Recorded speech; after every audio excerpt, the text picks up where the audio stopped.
શહેરમાં એક મોટો વેપારી રહેતો હતો, વિરમદાસ. પૈસા, નામ, ઓળખ બધું હતું, પણ એક વાત નહોતી, વિશ્વાસ. તે ખુલ્લેઆમ કહેતો, ભગવાનથી કંઈ નથી થતું, બધું માણસની મહેનતથી થાય છે. એક દિવસ તેના કામમાં અચાનક મોટો નુકસાન થયો, પણ તેણે કહ્યું, આ પણ હું જાતે જ સંભાળી લઈશ. ચેતવણી જે તેણે નકારી. તેની પત્નીમાં ચામુંડાની મોટી ભક્ત હતી. એણે કહ્યું, એકવાર ચોટીલા પગપાળા જઈ આવો, માતાજી આગળ માથું ટેકવી આવીએ. વિરમદાસ હસ્યો, પથ્થર આગળ નમવાથી સમસ્યા ઉકલે? એ જ રાતે વિરમદાસે એક અજીબ સપનું જોયું. એક સ્ત્રી રૂપ, ભયંકર પણ દિવ્ય. અવાજ આવ્યો, સમય છે, અહંકાર છોડ. વિરમદાસ ડરીને ઉઠી ગયો, પણ સવાર થતાં ફરી એ જ અહંકાર. બધું છીનવાઈ ગયું. થોડા જ દિવસોમાં વેપાર બંધ, પૈસા ખતમ, પોતાના લોકો દૂર. એકલો, નિરાશ અને તૂટી ગયો. એ જ રાતે તે રસ્તા પર બેઠો હતો.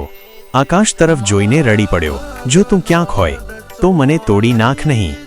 સવારે આંખ ખુલી ત્યારે મનમાં એક જ વિચાર હતો, હવે કોઈ રસ્તો નથી સિવાયમાં ચોટીલાની યાત્રા. વિરમદાસે નક્કી કર્યું, આ વખતે ગાડી નહીં, પગપાળા ચોટીલા જઈશ. ધૂળ ભરેલા રસ્તા, સૂરજની તાપ, પગમાં ફોડા, પણ દરેક પગલા સાથે એક જ નામ, જય ચામુંડામાં, જય ચામુંડામાં.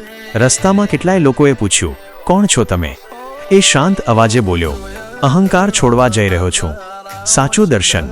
ચોટીલા પહોંચીને વિરમદાસ સીધો મંદિરમાં ગયો. આંખોમાં આંસુ, હોઠ પર શબ્દો નહીં, ફક્ત જમીન પર માથું ટેકવી દીધું. કોઈ અવાજ ન આવ્યો, પણ મન અંદર અચાનક શાંતિ ઉતરી ગઈ. એને લાગ્યું જાણે કોઈ હાથ તેના માથા પર છે. એ દિવસે વિરમદાસ પાછો ફર્યો, મોટો વેપારી બનીને નહીં, પણ વિનમ્ર ભક્ત બનીને.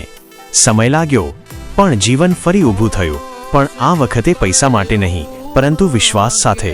અને વિરમદાસ બોલ્યો, માં ચામુંડા પાસે પહોંચવા પગ દુખે છે, પણ અહંકાર તૂટે ત્યારે જ સાચું દર્શન મળે છે. જય ચામુંડા માતાજી.